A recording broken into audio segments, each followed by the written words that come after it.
Hey guys, welcome back to the channel. Today we're going to take a look at the Syma X100. This little mini drone, sort of like a Whoop, it's ducted fans here and tri-blade props in it. But the neat feature of this drone is it has obstacle avoidance. It has infrared obstacle avoidance. It's on the sides here. There's one there, here. There's 4 of them all the way around the sides. And there's no obstacle avoidance on the top or the bottom though, so it won't detect anything above or below it, but it does detect things quite well on the sides. Now this is a mode you can disable and enable by the rate that you're in. If you're in the first rate, then this obstacle avoidance will be turned on. You can still fly it with the controller, or you can pretty much just toss it up in the air and guide it with your hands, or let it bounce off the walls and use the controller just to land it. That's a mode really for indoors, and really this drone really is mostly an indoor flyer. You can go up to rate 2 on this drone, and it's a little sportier, has a little more pitch because there's very little pitch in the low rate, and it'll fly a little bit better in the high rate, and the obstacle avoidance is then disabled, so you have full control just using the controller. And that's a mode you have to use if you're going to fly it outdoors. But really, even in the higher rate, you need a completely calm day, just due to this design and the fact that it doesn't have a ton of pitch, and the motors, are deep, they're relatively small. It just has trouble fighting any kind of wind, as you will see when we get over to the flight review, because I fly it outdoors, and then I will show you how it will avoid the house and stuff. But I wasn't, it's really difficult to film a drone of this size indoors. So the flight review is shot outdoors, but this is really meant to be an indoor drone, whether you want to fly it complete with the controller or you just want to use that obstacle avoidance, because obstacle avoidance works really, really well. Now I have one of the LiPos inserted here in the bottom. It comes with 2 LiPo batteries. They're 1S LiPos here, and they are 380 milliamp hour batteries. It looks like it has a red JST, but it's a little bit different. I'm not sure what you call this plug, but the pins are a little farther apart than a normal red JST. So unfortunately, you have to use this provided charger to charge up the batteries. The flight time on this thing is, I got about 7 minutes flight time on this. And since you get 2, you can get a total of 14 minutes of flight time. You get extra propellers in case you break one, and I guess you could get something wedged up in there and snap one, but you're not likely to. And you also get this orange Phillips screwdriver in the bag. Now it has red and green lights, so I'll show you that here. The power button is here on top. You just hold it in. They're going to flash because I'm not bound up. You got red here in the front and green in the rear. Now orientation can be a little bit difficult. Indoors it's not a problem though, because you can see these lights rather easily. But if you do want to fly it outside, those lights are not easy to see. I didn't really have too much problem. Once you kind of get an idea of what the front is, you can do it. But if you're a beginner, you may have trouble outdoors with orientation, because as you can see, the front and back, everything looks the same just about. So the LEDs are just not easy to see outside, but they're not a problem to see indoors. Let me show you that battery. It has a little bit of a unique way of getting the battery in and out. It's just there's like a little hatch here. You flip this hatch down, you lift it up, and then there's the battery. You wedge it in there, and of course plug it in. You just push it up here, make sure you get this flap out, and then you push it together, snap it down, and there it is, and it's good to go. Flies really, really well indoors. Obstacle avoidance works great indoors. Again, outside, you just need a completely calm day to feel confident, because I was flying it when there was no wind at times. It was a relatively calm day, but there was other times where the wind would kick up and it nearly blew away on me, because it just doesn't have, even in the highest rate, which I mostly flew in, it just doesn't have a lot of power.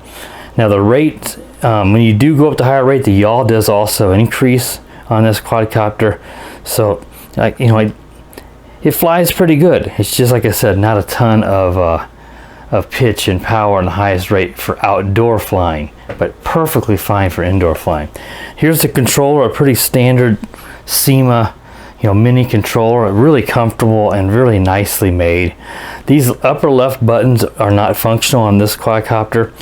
This button here is your auto takeoff and auto landing on this one. So you just press it and it takes off, and press it again to land. So if you're flying with the controller, or just want to take off to do obstacle avoidance, you still need to use the controller. You can't you could hand launch it from your hand, but you can't throw this and make it go like some of those obstacle avoidance hand drones. This one back here in the back is your 360 flips. You do have to, like a lot of Symas, you have to actually hold this down, then press the stick. You have to keep this pressed in to do the flips. You don't just tap it. And it does really nice 360 flips. Very, very clean.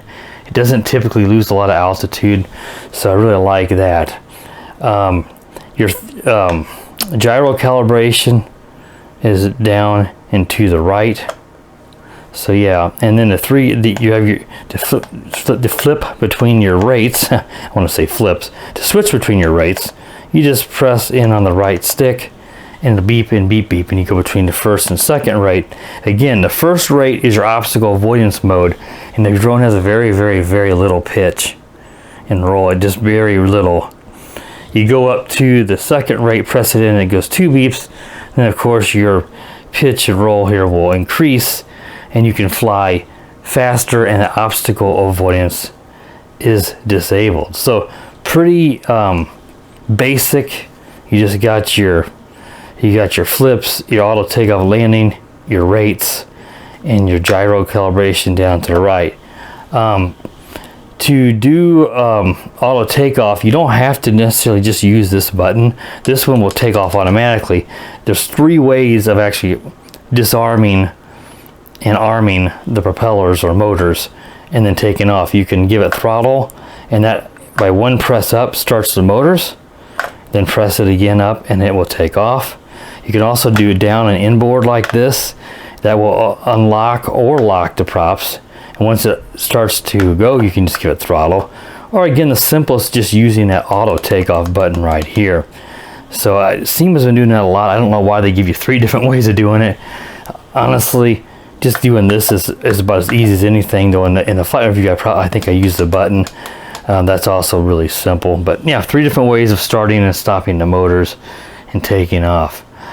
All right, guys. So I think that pretty much covers everything on this little mini drone. I'm going to take it outdoors where I've already filmed the flight review, and you can see that it flies, really nice when there's no wind. But boy, when the wind kicks up, it's not gonna be easy. But the obstacle avoidance works quite well.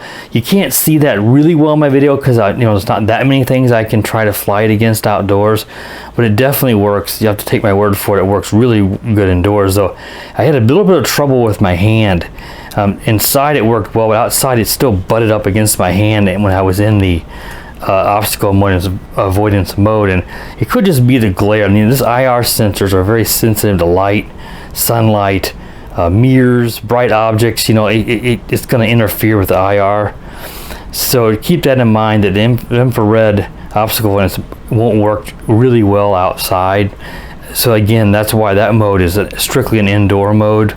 But really, the drone itself is really meant to fly indoors.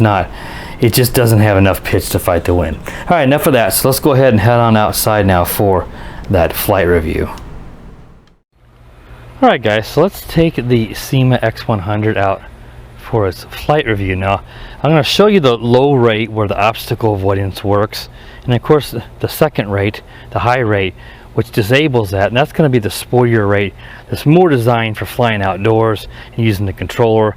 The low rate is going to be for flying indoors, and you can use your controller with the low rate, but it also is going to be detecting obstacles. That's really more for indoor flying, where you can kind of let the drone go on its own. Now, you can see the LEDs in here, green and red. It's not real easy to see these outside. It's also kind of hard to tell which way is the front. The red lights here is the front, the opposite side of the power button, which is here in the back. So I already have it powered up. You just press that, hold that in for a moment, and the lights come on.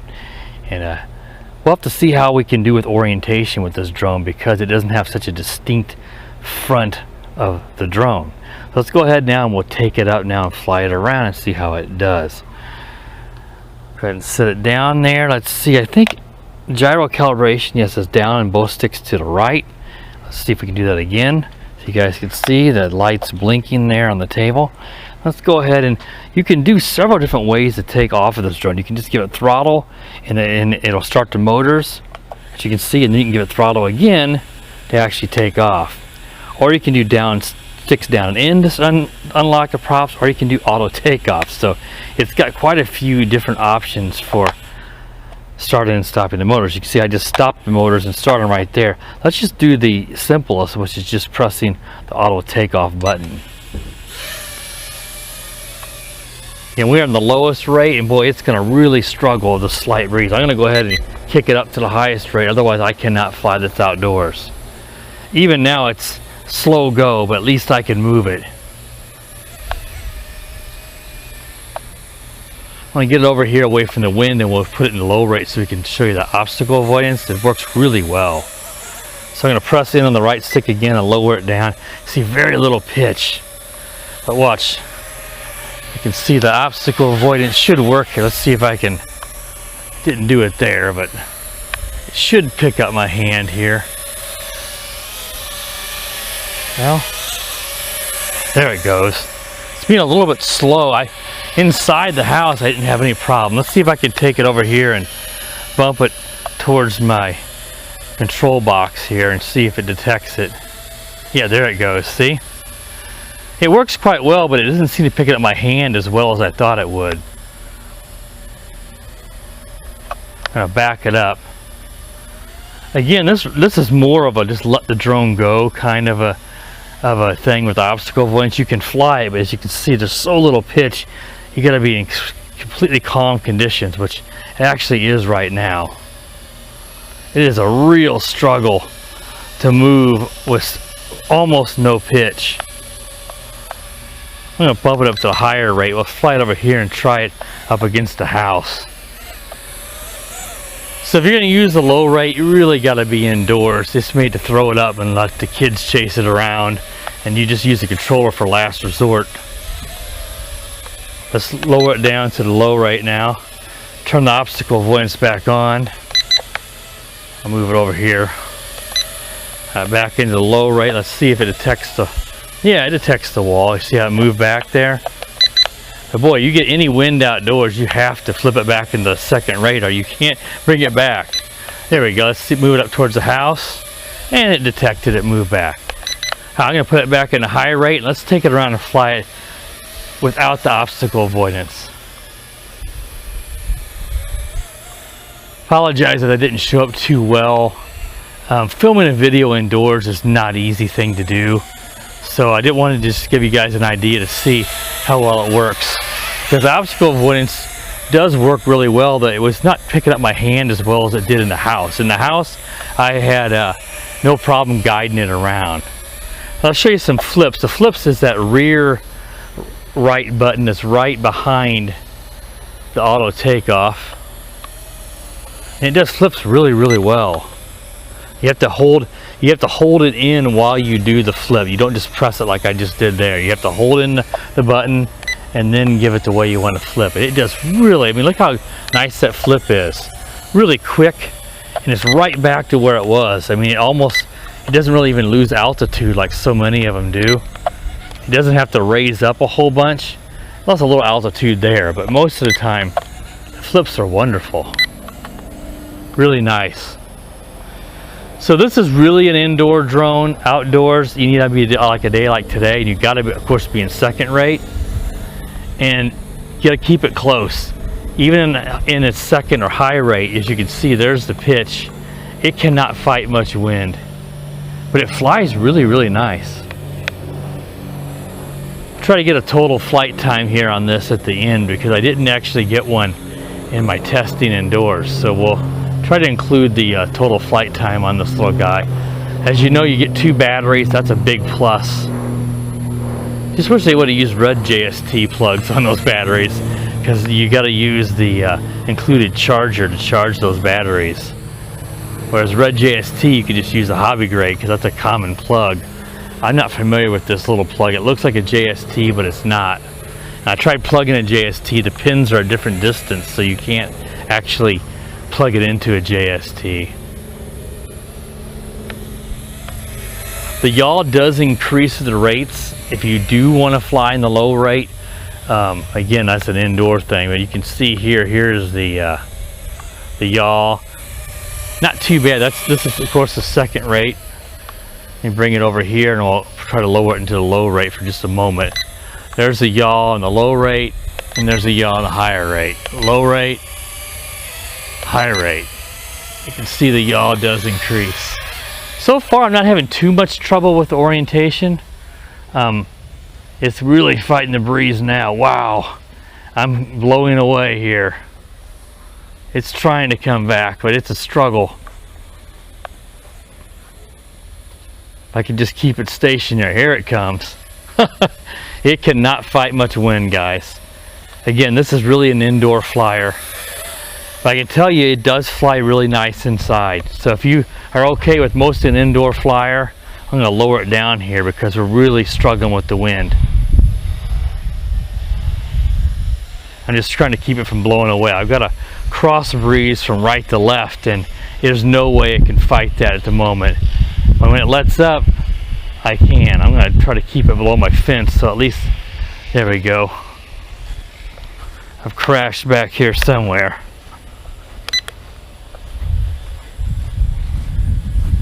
I can still hear the props going. See if I can find it. Here it is. It's just fine. So let's go ahead and toss it back up in the air. Again, it flies really nice, but boy, it cannot fight the wind. Let's put red away from me so we know that that is actually the right one. And let's go ahead and just do that auto takeoff from my hand here. So just to reiterate, if you're gonna, whoa, I just did a flip. I did a flip by accident. My finger slipped and I bumped the flip button. This review isn't going quite as well as I'd hoped just because I'm dealing with so much wind. Let's go ahead and take it up here where I'm a little more sheltered. It's just really difficult to do an indoor review of a drone like this and fly it around without, you know, I can show the obstacle avoidance, so I really can't fly it with the controller indoors. There's just not enough space. Let's go ahead and do the auto takeoff again. I'm going to bring it down so we're keeping it a little bit farther away from the wind currents. I'm not lying when I say it flies good. It flies good indoors, and it flies pretty good outside if there's no wind, but boy, it's just any wind at all is a struggle, and you've got to have it in the second rate. You have it in the first rate, it is going to blow away from you. There's no way you could fight it. Even in the second rate, it's going to be a bit of a struggle. Let's see if that's the end of the battery there. Yeah, we've got flashing lights. So that was, I'll try to put the time for this flight here. Approximate flight time for this guy. It didn't seem to be too bad. It wasn't great, but you get 2 batteries. Overall, if you want this drone as an indoor flyer with the kids, you can do obstacle avoidance. You can fly it around your living room and stuff. I would say I definitely would recommend it.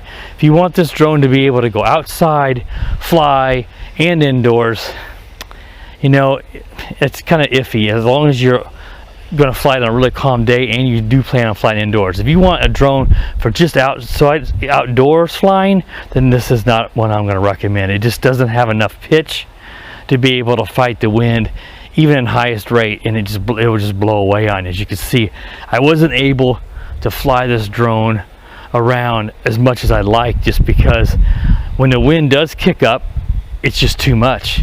I probably have a wind that goes anywhere from completely calm today to probably 10 miles per hour, and that's just no chance. It can't do it. So again, indoor flyer yes, outdoor flyer no. All right, guys, appreciate you tuning in for this quick, the video here of the X100. Please do subscribe to the channel and click the bell so you know when I do upload new videos.